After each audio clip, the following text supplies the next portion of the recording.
안녕하세요. 예, 대명대학교 사회학과의 최원일입니다. 반갑습니다.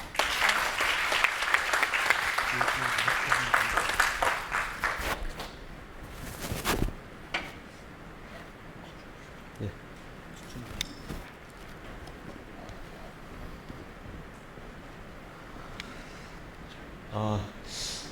이렇게 출전까지 여러분들 만나러 오게 돼서 너무나 기쁘게 생각하고요. 제가 핸드폰이 잠깐 좀 문제가 생겨갖고 아마 연락이 안 돼서 굉장히 걱정을 많이 하셨을 것 같았는데 아무튼 시간 맞춰오려고 이제 노력을 좀 했습니다. 예. 학교에서는 학생들을 직접 못 만나고 요새 강의도 저도 직접 해본 지가 진짜 오래됐는데 작년 한 해는 또 제가 또 연구년이라서 강의를 안 했고 올해는 또 강의를 해보려니까 학생들 직접 만나지 못해갖고 녹음만 PPT 파일에다 녹음만 이렇게 하고 있었는데 오늘은 이렇게 여러분들 뵙고서 강의를 할 수 있게 돼서 굉장히 기쁘게 생각을 합니다. 제가 오늘 말씀을 드리고 싶은 거는 여러분들이 아마 들어보셨는지 안 들어보셨는지 모르겠지만 복화왕의 사약은 몰라도 복화왕이라고 하는 웹툰도 아실 것 같아요. 그죠? 예. 저도 이제 우연히 그 웹툰을 이제 보게 됐었는데, 저도 좀 나이가 있다 보니까 이런 새로운 매체에 대해서 이렇게 빨리빨리 다가가지 않는 편이에요. 사회학자이면서도 불구하고. 그래서 한동안 안 봤었는데, 대학원 제자가 하도 보라고 해서 한번 봤다가, 제가 그냥 너무나 그냥 보고서 웃음을 터뜨렸거든요. 씁쓸한 모습이었었는데 웃으면서 씁쓸했었는데 그러다가 제가 2005년도에 개명대를 갔으니까 한 15년이 됐네요. 책 쓸 때가 논문을 처음 쓸 때가 2017년이나 18년이니까 한 13년 이상을 어떤 면에서는 참여 관찰한 거죠, 학생들을. 예. 사회학에는 질적 방법론이라는 그 방법론이 있는데 그 중에 하나가 이제 참여 관찰하는 게 있는데 제가 일부러 참여 관찰한 건 아니지만 13년 동안 이렇게 가르치면서 알게 모르게 제가 품었던 궁금증들이 그렇게 많았었거든요. 도대체 왜 그럴까? 잘 이해가 안 된다 했었는데 복항 앱을 딱 보는 순간 이게 내가 만나는 이 대구 지역만의 문제가 아니구나. 이게 굉장히 광범하게 확산되어 있는 문제구나 하는 거를 제가 깨우치면서 사회학자로서 한번 연구를 해봐야겠다 해서 제가 일단 논문을 하나 썼었는데 예상외로 그게 많은 호응을 받았습니다. 그만큼 지역 청년에 대해서 이야기하는 사람들이 상당히 없었다는 것이죠. 그래서 제가 오늘 그 논문을 쓰고 난 이후에 많은 분들이 그러면 제가 연구했을 때는 재학생을 연구했었거든요. 그럼 재학생들 지방에 있는 재학생들이 졸업하고 난 다음에 도대체 어떻게 될까요? 그래서 시사인 기자가 대구까지 저를 인터뷰하러 온다는 거예요. 기레기가. 요즘 우리가 기자에 대한 그 인식이 얼마나 안 좋습니까? 현장에 가지 않고 남의 거 그냥 불러준 거 받아만 좋고 하는데 직접 오겠다는 거예요. 그러면 오라고. 그랬더니 두 분이 오셨더라고요. 그래서 이제 인터뷰를 하다가 그분도 자기도 지역 출신이라고 하더라고요. 그래서 나중에 가면서 졸업생이 굉장히 궁금하다. 그래서 제가 졸업생도 그럼 한번 인터뷰를 해봐야겠다. 그래서 지역에 남아있는 학생들 또는 서울로 졸업하고 나서 간 학생들. 그래서 출판사에서 이제 책을 좀 내자고 제안이 와서 그러면 제가 처음에는 얇은 책 있잖아요. 요새 여러분들 10,000원 넘어가면 책 안 사죠? 예, 그러니까 출판사에서 원한 거는 한 9,900원 뭐 이렇게 해서 읽다가 한번 쑥 던질 수 있는 이런 책을 원했는데 그래도 공부하는 학자가 그럴 수는 없잖아요. 그래서 최대한 읽을 수 있게 가독성 있게 쓰긴 하겠지만 연구를 해보겠다 해서 했는데 재학생에다가 졸업생까지 하니까 이미 두꺼워졌는데 또 연구하다 보니까 이 재학생 졸업생의 부모가 또 궁금한 거예요. 그래서 부모들까지 인터뷰를 하니까 책이 엄청 두꺼워져 갖고 값도 굉장히 높아져서 출판사가 굉장히 좀 애를 먹었는데 그래서 책이 나오고 난 다음에 많은 소리를 들었는데 대중선을 가장한 학술서다. 괜히 잘못 걸려들어서 읽었다가는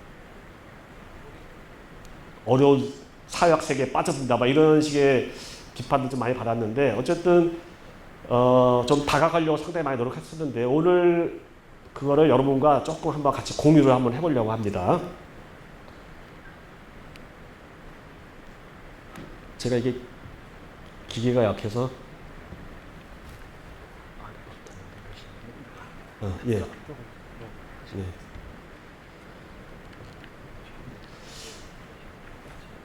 제가 사실은 그 청년 연구를 직접 하였던 것은 아니었고 제 전공이 이제 문화사회학이거든요. 그래서 문화사회학자로서 사실 그 전에는 한국 사회가 막 지구화, 뭐 세계화 이런 담론이 지배하면서 이주자들이 많아졌기 때문에 제가 이제 문화사회학자로서 다문화를 좀 연구를 많이 했었는데 한동안 청년 담론이 막 나왔어요. 여러분 잘 아시겠지만 88만 원의 비정규직에 시달리면서 기성세대의 짱돌도 던지지 모르는 이 몰 정치적인 인간들 뭐 이런 식으로 이제 우스콘 선생님이 사실 88만 원은 유럽의 유로 1000유로를 한국 돈으로 하면 88만 된다 그래요. 그러니까 이미 유럽에서 이런 담론이 있었던 거를 한국으로 이제 고스란히 갖고 온 거죠. 그 다음에 이제 서동기 선생 같은 경우는 이 청년들이 자기 의지를 가지고 자기 개발하면 개발할수록 신자유주의 통치성에 빠져들어간다. 이게 푸꼬. 예. 우리 사회에 지금 푸꼬의 영향력이 엄청나게 큰데 아무튼 열심히 노력하면 노력할수록 더 종속당한다. 쉽게 그런 얘기예요. 그러면 안 해도 세계 밖에 나가 있는 것이고 열심히 일해도 그러니까 뭐 대안이 없잖아요. 또 하나는 승자 독식의 신자유주의 경쟁 체제 아래서 스펙 쌓기와 같은 자기 개발에 막 몰두하는 경제적 인간. 예. 서강대에 있는 전상진 선생님. 그 다음에 왜곡된 성취주의에 함몰되어 차별에 찬사하는 괴물. 예. 아니 비정규직 주제로 들어왔는데 비정규직이 날로 먹으려고 그래 정규직을. 예. KTX 승무원 그 투쟁하는 것들을 보여주고서 의견을 물어봤더니 비정규직으로 들어왔으면 비정규직으로 있어야지 왜 나는 열심히 공부해서 지금 스카이 나왔는데 너네는 공부 열심히 안 해갖고 해서 똑같이 나눠 먹으려고 막 이런 식의 공정 담론 있잖아요. 예. 공정성, 뭐 정의 막 이런 거요. 그런 걸 통해서 차별에 찬성하는 그런 사회에 아까 뭐 공동선 말씀하셨는데 공동선에 대한 관심이 하나도 없고 오로지 공정성에만 관심이 있어. 막 이런 식으로 이제 청년들을 얘기하고 또 김홍준 선생 같은 경우는 80년대 세대, 제가 이제 80년대 세대거든요. 어릴 때는 이 세계의 악한 세상에 맞서서 내면의 진정성을 갖고 막 싸웠던 인간들이었는데 이 젊은 청년들은 내면의 진정성 다 상실했어. 쉽게 말하면 동물이야, 동물. 속물들. 막 이런 식으로 청년들을 계속 비판하는 담론이 나왔는데 사실은 제가 13년 그 책 논문 쓰기 전에 한 13년 동안 만난 청년들은 그렇지 않았거든요. 사실 모든 청년이 이렇게 다 됐다 그러면 우리 사회에 아무런 비전 없습니다. 얼마나 지금 슬픈 일이겠어요. 근데 제가 만난 청년은 너무 착해.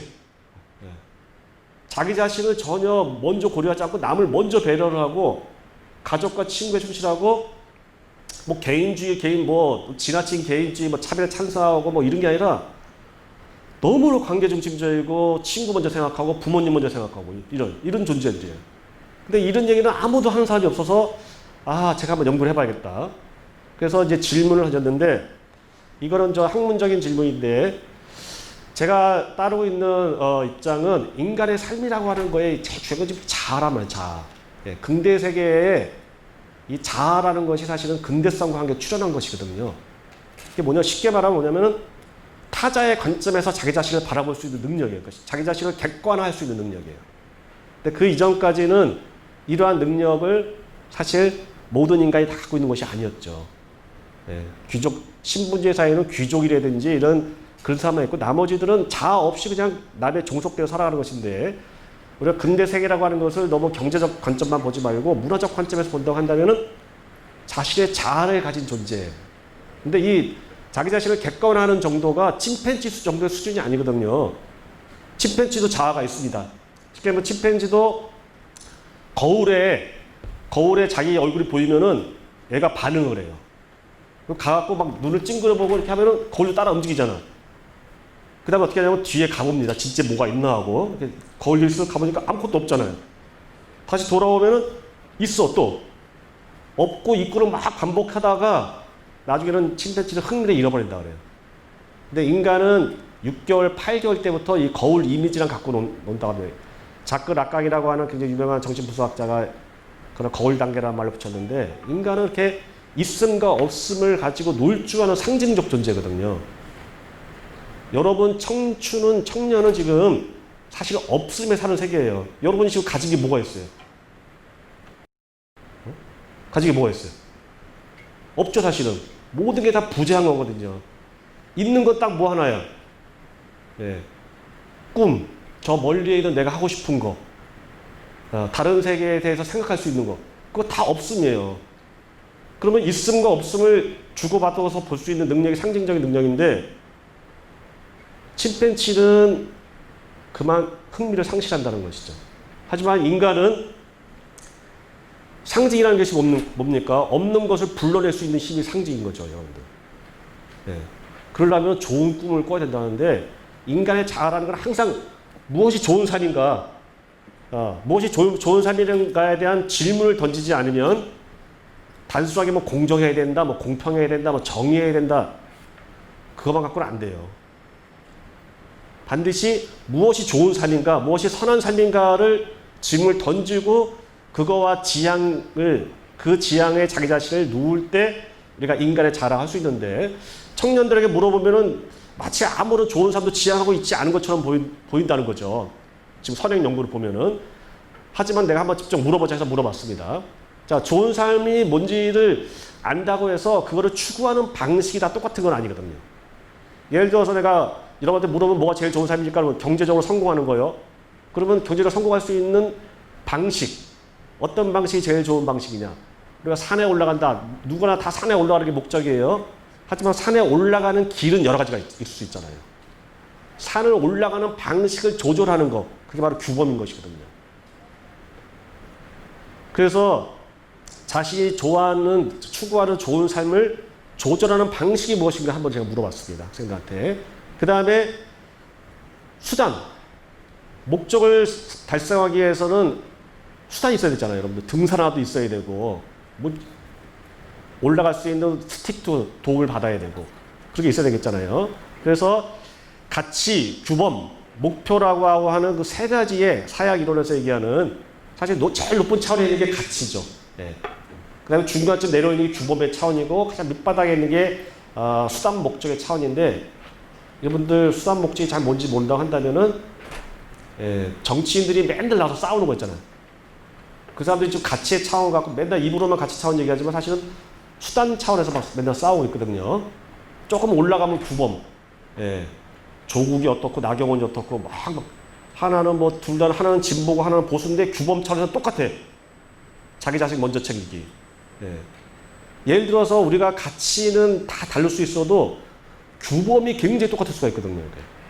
그걸 한번 제가 보고자 해서 했는데, 그래서 아까 했듯이 참여자, 재학생 6명, 제가 원래 논문 썼던 것이고, 그 다음에 그 이후에 졸업생 17명, 지역에 남은 경우, 서울로 간 경우, 너무 힘들어서 서울로 갔다 되돌아온 경우, 그 다음에 부모님 같은 경우도 아버지 해서 6명, 그래서 총 29명을 했는데, 많은 학생, 이 책이 처음 나왔을 때, 많은 청년들이 거기다 댓글로 저에게 엄청난 욕을 쏟아부었어요. 그게 뭐냐? 소수의 사례를 가지고 일반화한다, 뭐 이런 거.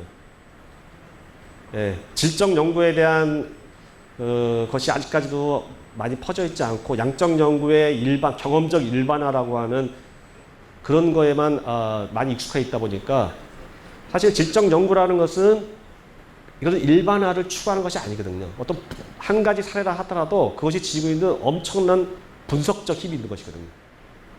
그래서 이거를 중고로 해서 제가 예를 들어서 경험적 일반화라고 한다고 한다면 춘천 사람 하나도 안 했는데 춘천 와서 얘기할 필요가 없잖아요. 그렇잖아요. 사례만 경험적 일반화를 하려면 대구에서만 얘기해야 되잖아요. 하지만 저 춘천서 와서 얘기하고 제가 광주 가서도 얘기했었고 전라남도 가서도 얘기했었는데 그 이유는 뭐야? 분석적 힘 때문에 그런 것이거든요. 그러니까 29명의 사례이긴 하지만 분석적인 힘이라는 게 뭐냐? 쉽게 말하면 여러분 캐리커처 같은 거 생각해 주시겠어요? 똑같이 그리진 않아도 뭔가 특색 있게 딱 그려놓으면 그 사람인 줄 알잖아요. 지역 청년. 다 다르겠죠. 물론 춘천하고 대구도 다르고 뭐 부산도 다르고 다 다르겠지만 그럼에도 불구하고 캐리커처처럼 어떤 특징을 잡아낼 수 있는 가치, 규범, 목표 차원에 있을 거다. 일단 재학생 먼저 뭐라 했는데 제가 그래서 뭘 제일 추구하는가 이렇게 봤더니 행복하자, 아프지 말고 딱 그거예요. 쉽게 말하면. 네. 큰 꿈 안 바라고 우리는 그렇게 큰 거 뭐 아버지들이 뭐 부모 세대 뭐 어쩌 우리 그런 큰 꿈 안 바라요. 그냥 행복하고 평범. 제일 많이 하는 게 평범. 제가 이제 질문한 것은 자신의 삶에 대해서 말해주세요. 이게 뭐냐면 자기 스스로 이야기를 구성하는 걸 보는 거거든요. 그럼 다 힘들어요. 그래서 제일 먼저 나온 열이 저는 이야기할 거가 없어요. 왜? 너무나 평범하게 삶을 살았기 때문에 이야기할 게 없대. 그래서 원래는 제가 이 주제를 제 대학원 제자, 석사 논문을 쓰는 제자가 있었는데 그 제자한테 시켰어요. 근데 인터뷰를 하라고 그랬더니 10분 하고도 못한 거예요. 왜냐면은 자기 삶에서 얘기해 주지 하니까 저는 너무나 평범하게 살았기 때문에 할 얘기가 없다 해서 10분밖에 못 해왔어. 그래갖고 제가 다시 그 대학원생을 데리고 자, 그러면 선생님하고 같이 가보자. 하니까 2시간 얘기하더라고요. 네. 누구든지 자신의 삶에 대해서 이야기할 거리가 있거든요. 근데 그거를 들어주는 사람이 없기 때문에 듣는다는 건 뭡니까? 가장 기초적인 윤리적인 행위거든요. 우리는 가치가 있다고 생각하니까 듣고 있단 말이죠. 여러분들도 지금 여기 왜 앉아 있겠습니까? 저한테 일종의 지금 가치 있는 일을 하고 있다는 것을 존중해주고 있기 때문에 지금 보고 싶은 스마트폰도 꼭 참고 보던 것도 지금 슬쩍 내려놓고 있고 아무튼 뭔가 윤리적인 행위를 하는 것이거든요. 우리 지역 청년들 왜 청년청 왜 만들어집니까? 이야기하려고 만들어진 거야. 이야기하려고. 우리가 이 얘기를 해야 누가 들어줄 거 아니야.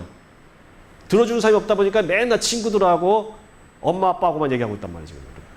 그러다 보니까 맨날 우리끼리만 얘기하니까 말하는 사람이나 듣는 관객이나 맨날 똑같은 사람들이야. 그러면 되겠습니까? 안 되겠습니까? 이야기하기를 넓혀야 되는데 지금 청년청 그래서 제가 마지막에 결론 부분에 미학적 공론장 이런 얘기를 할 텐데 예, 청년청 정말 잘하는 거예요. 자꾸 모여서 우리가 이야기를 해야 되는데 말할 것이 없는 것 같지만 물어보면 있어요. 그래서 이 친구들은 근데 생존주의를 하죠. 생존주의라는 것은 뭡니까? 열심히 막 노력해서 요번에 떨어지지 말자. 그게 생존주의잖아요. 승리하자가 아니고 쉽게 하면 폭탄 돌리기 하는데 요번만 내가 폭탄 안지 말자. 이게 지금 서울에 있는 청년들의 생존주의거든요. 근데 지역에 사는 청년들한테는 생존주의는 그런 가치 이념이 아니에요. 그냥 어릴 때부터 자연스럽게 주어진 목적이야 그냥. 그래서 지금까지 쭉 하고 살면은 결혼도 하고 지금까지 쭉 하면 취직도 되고 쭉 하면 그냥 애도 낳고 쭉 하면 그냥 산다. 집도 가질 수 있고 근데 돼요. 이상하게 신기하게 지역은. 정말 보면 앞길이 깜깜한 것처럼 보이는데 도대체 어디 가서 어떻게 먹고 살까 걱정스러운데 졸업하고 막 5년 10년 지나고 있어 보니까 누가 저출산이래. 내 주변에 보니까 다 결혼하고 살더만. 다 돼. 왜 그럴까? 지역에는 아직도 기존에 우리가 하던 방식대로 계속 살아도 된다고 하는 강력한 습속이 있는 겁니다. 우리 안에서는. 또 그렇게 해도 또 돼요. 왜? 당장 우리가 서울만 생각해도 물가, 뭐 집가, 돈을 적게 벌어도 어느 정도 살 수가 있고 또 부모님들이 또 도와줘. 아직까지도 부모님들이 여기 부동산이라든지 막 이런 알부자들이 꽤 있어요, 지역에는. 그래서 자녀들에게 도와줘. 지금 얼마 전에도 학원을 하고 한 친구가 있었는데 남편도 학원을 하고 이 친구도 이제 여자 그 여학생도 졸업해서 이제 학원을 했는데 애를 벌써 둘 낳았어요. 그러니까 남편이 이제 학원을 하고 자기 집에서 애를 키우는데 코로나 이것 때문에 학원이 다 문 닫게 생긴 거야. 그래갖고 막 죽겠다 막 하고 있는데 시아버지가 어느 날 전화 딱 왔어. 애기야 요즘 힘들지? 네 아버님 1억 보냈다. 네. 지역에는 이렇게 된다니까요. 막 서로 여기 저기저기서 막 도와줘. 서울에 이거 지금 쉽지 않거든요. 어쨌든 다 같이 행복하게 올려 사는 인간다운 삶. 물론 다 같이 그냥 행복하게 올려 살면 좋겠다. 이거 자체가 나쁜 건 아니죠, 여러분들. 가족과 행복을 추구하며 산다는 것 자체를 목적으로 설정하는 것 자체가 나쁜 건 아니에요. 근데 그것이 더 이상 지속 가능하지 않은 삶이기 때문에 이제 문제인 건데, 그 다음에 이 친구들도 알아요. 우리 사회가 지금 자기 개발하고 성공해야 되고 열심히 해야 된다는 건 다 아는데 시도 자체를 잘 안 해요. 왜? 여러분 내가 열심히 했는데 80점이야. 죽어도 열심히 했는데 80점. 대충 했는데 70점이야. 그럼 열심히 할래? 대충 할래? 내가 진짜 기를 쓰고 해서 90점, 95점 이렇게 맞아야 성공할 수 있는데 내가 아무리 기를 쓰고 해도 80점이야. 근데 빈둥빈둥 놀면서 해도 70점이야. 그러면 어떻게 할래요, 여러분들? 나라도 그냥 적당하게 할 것 같아요. 왜냐면은 중고등학교 때부터 우리가 배웠던 교육이라는 게 암기해갖고 오직선당 빨리 찍는 거잖아요. 그거에 대한 최적화된 교육이 속된 말로 해서 스카이잖아요. 속된 말로 해서 고시잖아, 고시. 그게 단기 기억 풀어내기 능력 테스트하는 거거든요. 그러려면은 자리에 꾸준히 앉아갖고 탈탈탈탈 외우는 엄청난 훈련이 돼야 되는데 안타깝게도 제가 만난 지역 청년들은 그런 거에는 별 능력이 없어요. 그러니까 해도 잘 안 돼요. 그래서 근데 우리나라의 교육이라는 게 무슨 시험을 봐서 직장도 뽑고 시험을 보고 공무원도 뽑고 막 이런 이상한 나라란 말이에요, 우리가 지금. 그것도 단기적 기억 능력 테스트. 근데 죽어라, 내가 아무리 죽어라 해도 난 80점밖에 안 나와요. 근데 80점 갖고는 못 붙어. 근데 적당히 해도 70점은 나와. 항상 그런 식으로 살았거든요, 지금까지. 그러니까 지역 대학도 우리가 알아요. 열심히 했었으면 지금 서울로 갔겠죠. 적당했기 때문에 우리가 아는 거야, 서로 간에. 적당했기 때문에 우리 다 지역 대학에 온 거야. 그래서 일정 정도 겸연쩍음이 있어요. 그래서 시도를 하면 좋겠는데 해도 안 된다는 걸 알기 때문에 열심히 시도해서 안 되면은 상처받아요, 여러분들. 열심히 안 하고 적당히 했는데 실패하면 상처받을까, 안 받을까? 안 받아. 떨어진 이유가 뭐야? 아, 내가 적당히 해서 그런 거야. 이런 식으로 생각하는 성찰적 겸연쩍음이라고 하는 에토스, 그러니까 규범이 그냥 광범하게 공유되고 있다는 거죠. 그래서 서로 간에 뭐 준비한다고 하면 안 물어봐. 너 어떻게 준비한 거 어떻게 됐니? 그 시험 결과는 어떻게 나왔니? 안 물어봅니다. 왜? 물어보면 것이 상대방한테 신뢰가 됩니다. 상처가 돼요. 여러분들 가족들끼리는 심한 말 하면 어떻게 됩니까? 가족들끼리는. 관계가 끊어져요. 그렇기 때문에 훈장님도 자기 자식을 못 가르친다는 거야. 내 자식한테 뭐 심하게 했다가는 아버지 왜 그러세요? 그러면서 관계가 끊겨요. 그렇기 때문에 우리가 가족끼리만 살면 안 되는 거야. 그래서 가족밖에 너머로 우리 자아를 확장시켜야지 우리의 삶을 계속 가족에서 시작해서 가족으로 끝나는 걸로 설정하면 절대 안 돼요. 물론 가족끼리 모여서 살면 행복하고 좋겠죠. 하지만 이 세상이 가족끼리만 구성된 게 아니거든요. 여러분들의 삶을 결정하는데 가족 밖에 있는 저 세력들이 여러분의 삶을 엄청나게 결정합니다. 그렇다고 해서 그것이 고통스럽다고 해서 우리끼리만 맨날 모여서 가족끼리만 주장창 그렇게 살 수는 없는 거거든요. 근데 우리 지역 청년들은 가족 아니면 유사 가족끼리만 지금 다 서로 살아가고 있다. 제가 발견한 거예요. 이거 진짜 안타까운 일인데. 그 다음에 뭔가를 추구하는 방식도 독하게 안 합니다. 설렁설렁해요. 설렁설렁. 왜? 스타일이 안 맞아요. 그 독한 스타일은. 그러니까 사실은 알려는 의지가 아니라 알지 않으려는 의지. 네. 여러분 알면은 책임져야 됩니다. 이 세계에 대해서. 제가 이 부분을 예서 바다에 사는 그냥 새우하고 양식하는 새우하고 더듬이가 달라요. 양식 새우들은 더듬이가 짧고 가늘어. 왜? 조금만 더듬어도 먹을 것이 금방 찾아지기 때문에 알려는 의지가 강하지가 않은 거예요. 하지만 바다에 살아가고 있는 새우는 알려는 의지. 왜? 밖에 것이 나를 잡아먹던가 내가 잡아먹던가 둘 중에 하나거든요.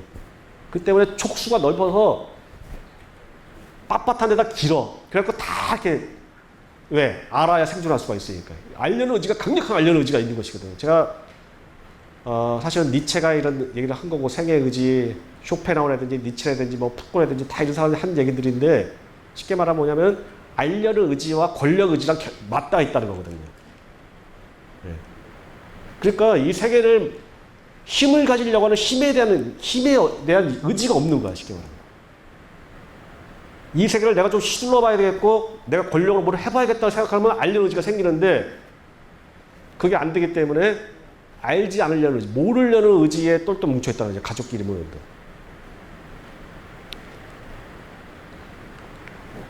그래서 적당주의라고 하는 집단 스타일은 개인의 스타일이 아니에요. 아, 이런 적당주의 스타일은 뭐 서울도 있으면, 예, 있겠죠. 개인마다 있을 수 있는데, 이런 지역에는 하나의 집단의 스타일로 이게 존재한다는 겁니다.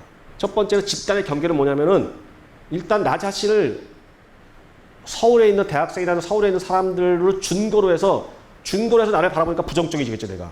나는 뭔가 지금 실패했고, 지금 지역에서 뭔가 떨어져 있고, 공부를 해도 안 돼, 나는. 해도 안 되고, 적당히 해도 그냥 적당히 할 수 있어. 집단 경계. 집단 유대는 모든 상황에 적당히 관여하는 거야. 예.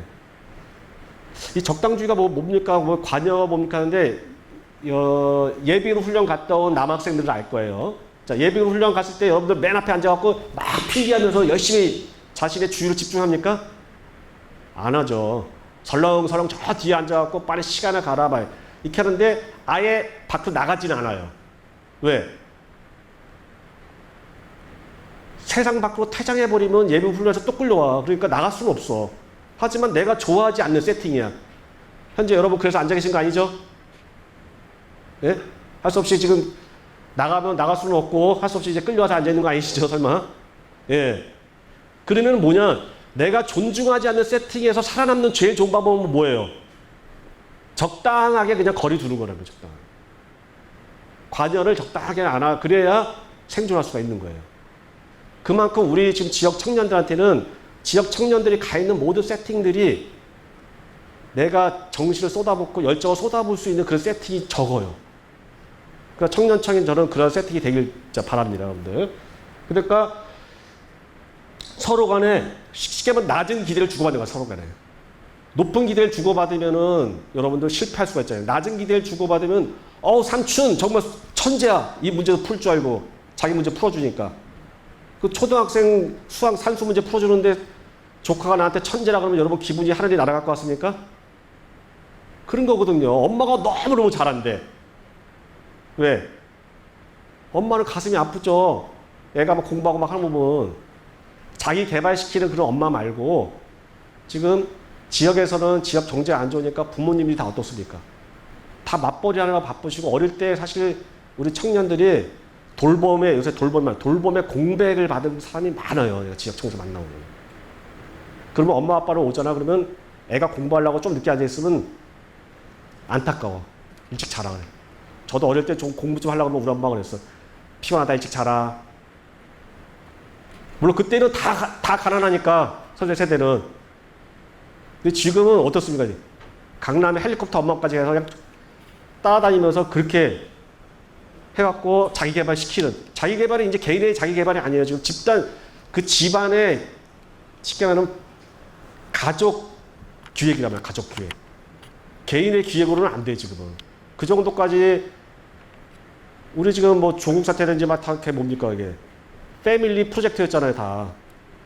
근데 여기 지역에 있는 부모님들은 그거 능력이 안 되기 때문에 우리 아이가 조금만 이렇게 앉아서 공부 좀 하려고 그러면 피곤한데 일찍 자라, 피곤한 하지 마라, 막 이렇게 한단 말이야. 그러니까 기대가 애초에 낮아요. 말하기 규범도 자신의 주관적 의견을 공공에 밝히지 않고 그런데 놀라운 게 내가 할 수 없는 거를 압박하면은 결단코 NO! 이렇게 딱 하더라고요. 그래서 나는 저게 도대체 뭔가 생각했는데 여러분 내가 뛰어넘을 수 없는데 자꾸 어린아이 들어 잠깐 뛰어내라. 갔다가 분명히 대부분 못 뛰어. 근데 뛰라고 한다고 뛰내리면 어떻게 되겠습니까? 죽죠. 그러니까 그거는 확실하게 노예예요. 자기가 할 수 없는 것을 강제하면은 노를 하는데 그 위에 대부분의 것은 자기 의견을 얘기를 하지 않습니다. 그래서 지역에도 자기 개발합니다. 근데 자기 개발 담론도 이미 지금 10년, 20년 됐어. 그리고 서울에서 이미 한물 갔어. 근데 지역에서 이제부터 시작하려고 하는데 자기 개발 해야 된다고 하고 영어 공부를 합니다. 하는데 왜 하는지도 모르고 그냥 하는 거야. 너 영어 공부 왜 하는 건데 몰라? 스펙산 여행 누가? 한동안은 틈만 나면 다 해외여행 가. 너 왜 가는데? 몰라요. 영어 연수하러 간대. 그 한 친구는 미국으로 연수하러 갔어. 갔다 오더니 히스패닉만 배워왔어. 너 어떻게 스페인어만 배워하자 했더니 거기 와서 쉽게 말하면 노가다 하다 보니까 노가다 출신들이 다 히스패닉 출신이야. 멕시칸 출신. 그러니까 멕시칸들하고만 이야기하다 보니까 영어를 한마디 할 수가 없었던 거야. 왜 가는지 몰라. 그냥 하는 거야. 그냥 남들 다 하니까. 근데 이게 시차가 이미 끝났어요. 그래서 지방대에서는 적당주의라는 집단 스타일이 있어갖고 자기 개발 한다 하더라도 경쟁을 하더라도 경쟁밖에 자신을 줘요. 왜? 경쟁 안에 집어넣으면은 승자 아니면 생존주의자가 되는 거예요. 잘해봐야 생존주의자밖에 못 되는 거예요.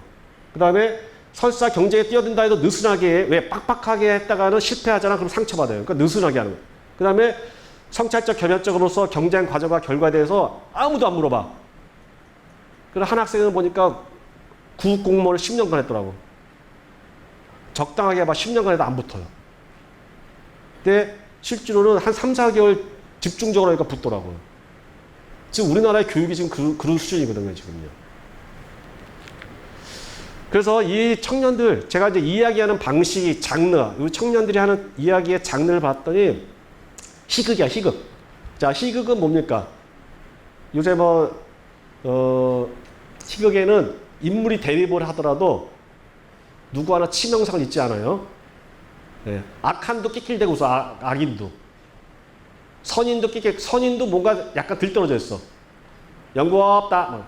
영구랑 싸우는 사람 누구야? 영구랑 칠칠이 보는 사람은 관객도 다 웃어. 그렇기 때문에 코미디라고 하는 것은 사회 통합 장르입니다. 우리가 왜 일요일날 9시에 개그 콘서트를 한지 아세요? 네, 그거 보면서 계급이니 젠더니 우리 사이에 각가지 찢겨져 있는 모든 사람들이 다 웃을 수 있는 거. 그러다 보니까 정치 풍자도 하지 마라 그러지, 뭐도 하지 말라고 다 하지 못하게 하니까 이런 것밖에 할 게 없는 거예요. 바로 우리 처지가 바로 그런 거예요. 우리끼리는 너무 즐겁고 재밌고 다 그런데 이게 비극이야. 왜? 우리가 맨날 우리끼리만 살 수는 없는 거거든요. 밖으로 나가야 되거든요. 나가면 실패가 이미 정해져 있어요. 그러니까 모든 이야기들이 이렇게 비극적인 희극을 자꾸 구사하면 이야기의 힘이 얼마나 강한지 아십니까, 여러분들?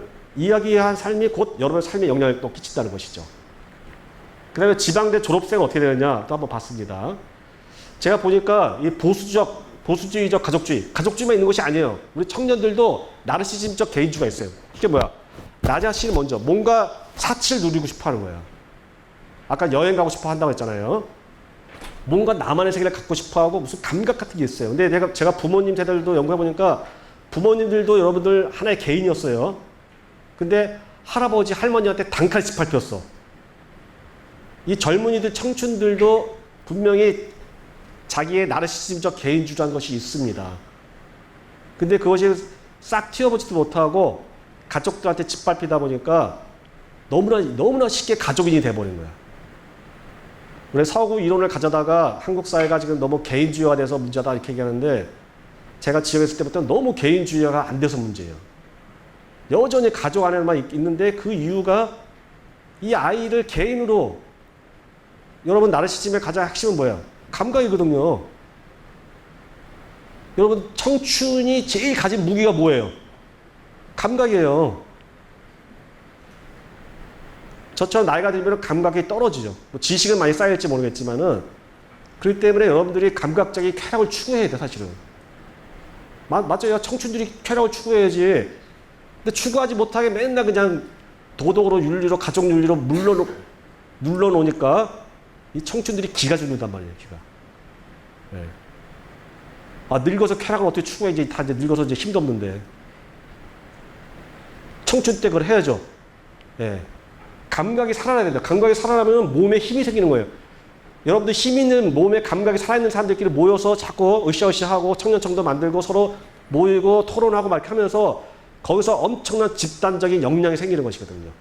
혼자 있을 때는 축 처진 사람도 집단 함께 가면 확 살아나요. 왜 부흥회를 왜 하겠어요? 옛날 교회가.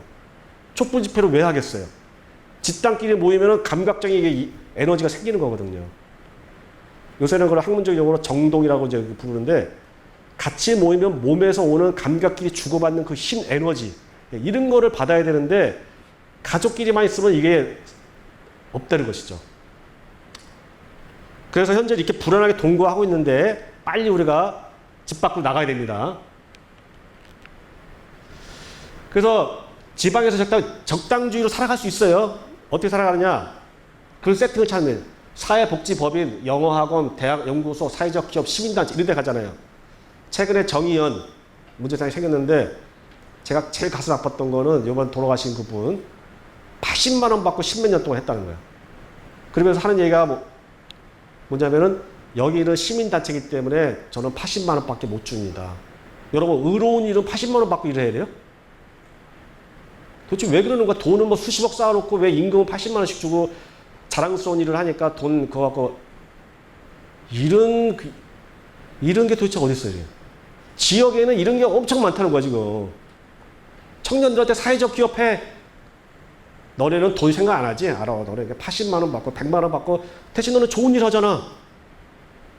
이딴 식으로 그런 엉망적인 세팅을 만들어 놓고 청년들한테 에너지 쏟으라고 하면 한 10년 일하면 어떻게 뭐가 되겠어요? 기운 다 소진당합니다 이렇게 하고. 왜 사회적인 좋은 일 하는 사람은 월급을 많이 받으면 안 돼요? 많이 받고 자기 삶이 성장할 수 있어야죠. 결혼도 할 수 있어야 되고. 결국은 사회적 일 열심히 일하면서 주변에 손 내밀고 남한테 그렇게 해서 살아가야 돼. 우리가 도움받으면서 살아가야 됩니까? 그런 거 많다는 거지. 그 다음에 사회적, 근데도 불구하고 왜 가서 하냐? 워낙 열악하니까 하려는 사람이 별로 없어요. 그러다 보니까 자기가 주도권을 줘.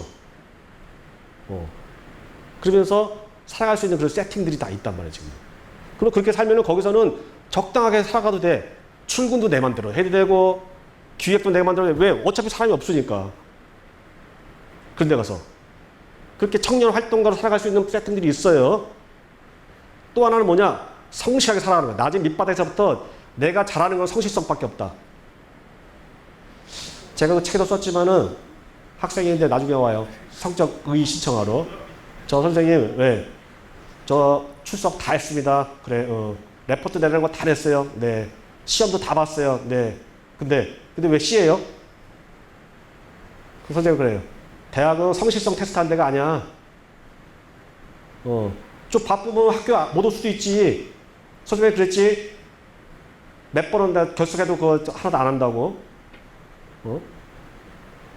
몇 번 빠져. 너 빠지고 싶으면 뭐 성인인데 뭐 다른 일이 있을 거 아니야. 있을 때는 그때는 오지 마. 다 왔습니다, 저. 시험도 다 봤어요. 보면 뭐예요? 다 초점이 없는 걸 다 써놨는데. 성실성 테스트 하는 데 아니야. 그런데 이 성실을 무기로 하는 그게 우리 부모님 세대들이 그렇거든요.